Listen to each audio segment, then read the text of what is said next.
All right, so this week is body work. So I don't want to bore you, so we're going to do this pretty quick and simple. We're just going to buzz through a bunch of video on what we've been doing and a little bit of fun with the boys. So we're just going to have some quick update on where we're at, because this is a dirty mess. We're getting a lot done, but boy, is it taking forever. And I don't want to bore all of you, and I'm sure you've seen plenty of body work before. So enjoy. Alright, so I've measured the frame. I need at least 44 inches. Well, I didn't need to take this much to do it. And if I'd been thinking about it when I pulled the cab off, I would have just cut a piece out. But I didn't. I decided to do it the hard way. Just noticing stuff underneath that I haven't taken care of yet. Alright, so I think what we'll do is we're going to clean this up. And we're going to use this on that side, except for I can see a bunch of rust. I'm thinking maybe I go to the other side and I cut that one out first. Then I come to this side, because this is a pretty solid corner here. That one has cancer all the way through it, all the way through right here. So I think I'm going to flip sides and start on that side. I do have a patch panel for that one. I just don't know if I want to go through that effort of patching it and cutting and customizing a piece in here. So basically we're going to cut this notch here so that when I lift it up, I can slide it forward and out and not hit the roll cage on top.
Alright, so with how this is blowing out and moving, and we're losing a lot because there's still some really thin metal here. I'm going to go ahead and slide the copper in behind it, wedge it up in there, and see if I can help prevent some of this blowout. Hopefully I didn't get too much blown behind where I can't do that. What the copper does is it doesn't mix with the steel, so it gives me some backing on it that it will melt if I do it too much. But it will resist enough and keep enough shape that it will just basically let me weld on top of it. I wish they had a button on there that you could just hit it and keep going.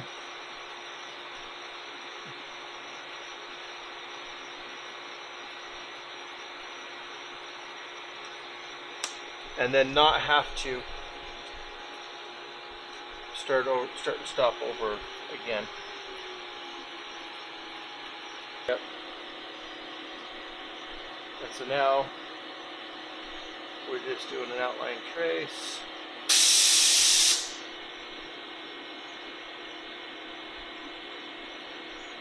It's rough. You can see my squiggly lines. Okay, we hook the plasma cutter up and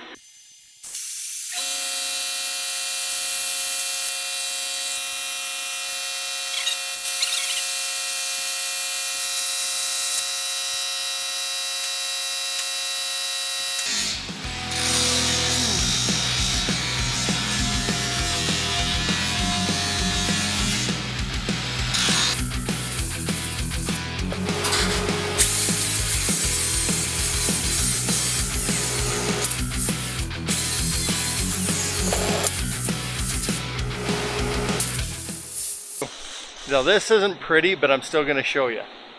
We replaced the sections of rust here. It's indented here just a little bit because of my welding and everything. So we'll put a tiny bit of body filler right there just to smooth that angle and just to keep that body line just exact through there. Because there's no getting in there to punch it out or, you know, stretch it or anything. And then right up here, we just welded in a couple of rust holes. Still got one little tiny touch up to do right there, like we did right up front here. I need to do that last little touch up before I primer it though. So then, we got a couple little holes back here to weld in. Some cleanup. And I think there's still one dent in the top of it I gotta fix, where it's kind of popping. Other than that, we got the other back corner to finish. And we got a bunch of grinding and cleaning up on some welds. And then we might actually be ready to primer the inside of this and maybe get some paint done. Get right here. You guys like the Chinese food? No, that's illegal! That's illegal! Trying to be ready for when Teegan hits me. Oh, ow!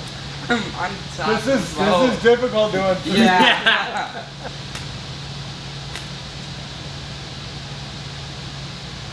Ow! That was rude! How? Because you hit me!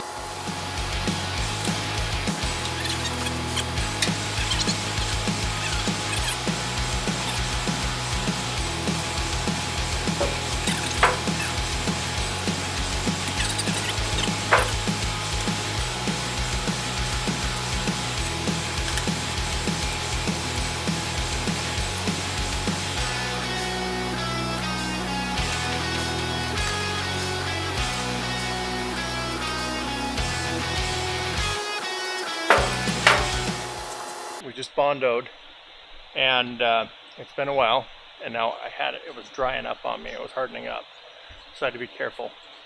But before I add more bondo to this, I want to sand it down. So you can see this. So right here, this is where it started hardening up, so I stopped. I still have more to do. I got to clean this up before I put another layer on it. I don't want to be putting it on with this to sand it up too thick right here.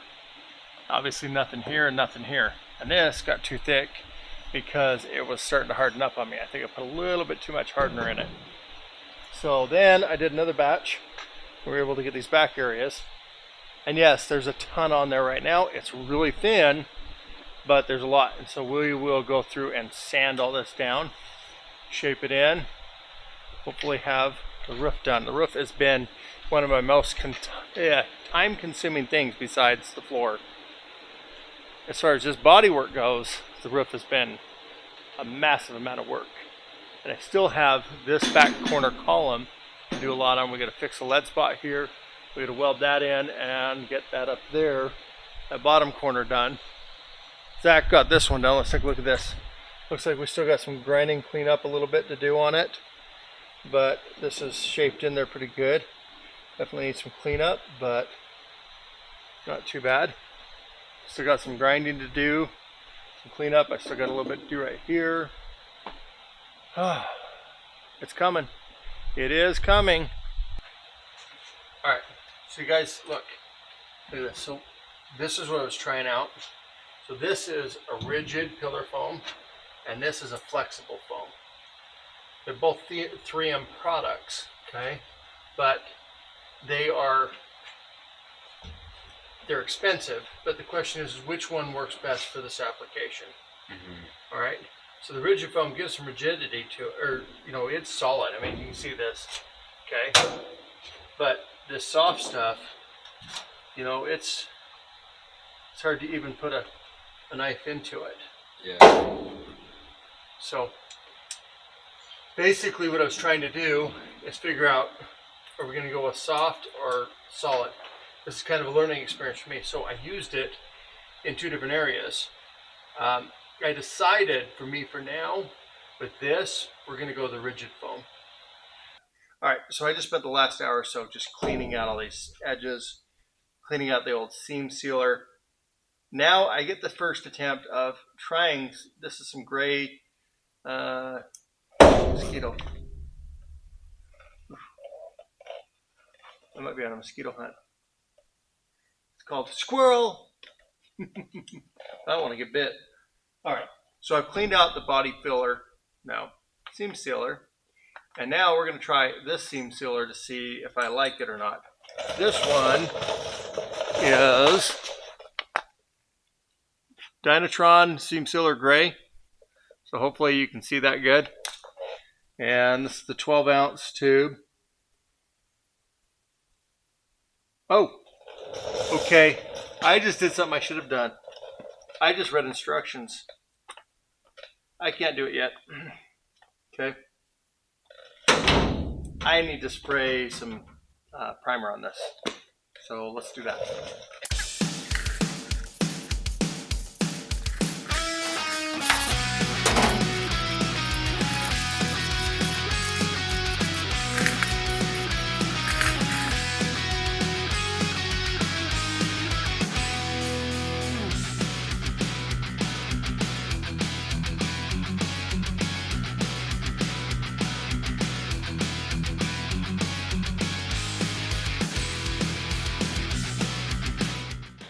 The thing is, if we went by how I film these videos, you all couldn't keep up. Because I go from the transmission to cleaning the shop, to the cab, back to cleaning, back to, yeah, it's more like squirrel, squirrel, squirrel, squirrel, squirrel. Yeah. Or, I'm out of money or parts for this job. Time to move on to the next one. That happens a lot. So right now, I'm fabricating up some parts to fix the cab because I need to get it done and I'm having a hard time actually getting it done. Keeping on task because there's so many little things and it seems like every time I think I'm gaining some ground, I feel like I'm losing. So yeah, it's frustrating.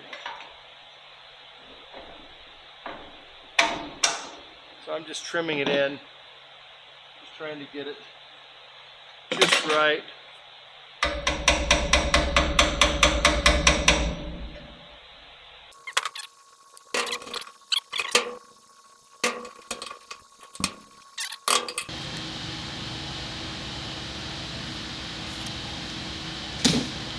All right, if you can see on this, we had too much of a curve on these 90s.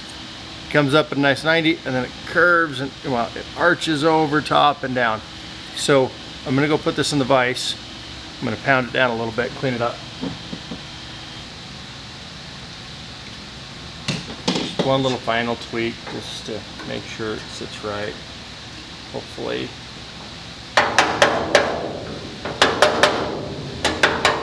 Don't be afraid to use unconventional tools. Whatever works, works.